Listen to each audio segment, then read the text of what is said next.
So welcome everyone to the CEF eDelivery hands-on webinar. So we can start right now. So I will just briefly go through the rules for the live webinar. So as you've noticed, you've all been muted. This doesn't mean that you cannot talk with us. Of course, you can unmute yourself if in case you have any questions during the presentation or during the hands-on part. So meaning that if you have any questions while performing the steps to send the EA4 message, please feel free to interrupt us. So this is the second webinar that we do of this kind. So basically our intent here is to show you how you can send your first AS4 message. So I'll just briefly go through the agenda for the day and the speakers that we have here with us. So today we have Adrian Serial and Ioana Dragusanu from Digit. So Adrian is the leader of the technical office of CEF eDelivery, which is responsible for the evolutive maintenance of the sample implementations. And Ioana has been working for the past 3 years at Digit in the CEF eDelivery project, implementing Domibus, the open source eDelivery as for conformance access points.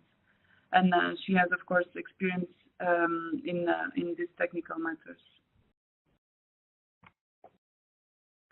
So briefly introducing the agenda. So first we're going to have Adrian introducing CEF eDelivery, so basically explaining the background of the CEF program and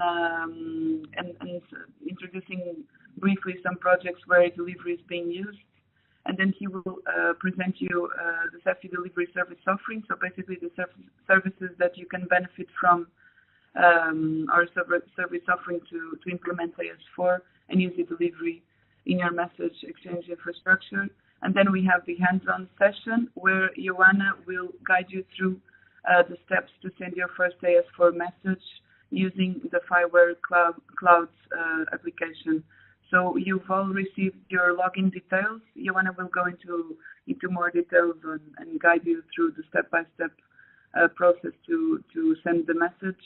But just again, feel free to use the chat function while we present, or to talk to us directly if you have any questions. So at the end, of course, we have a Q&A space time and sharing of experiences. So maybe we can go on to the first point in the agenda. So So the highlights of the webinar. So again, as I told you, you can ask questions either by using the chat function or by directly talking to us. At the end of the webinar, you can download the presentation, and also the recording of the webinar will be available in the event page. Also in the CEF eDelivery user community, you will be able to share your experience in this webinar with our CEF eDelivery community. So if we go further, so Adrian will introduce CEF eDelivery.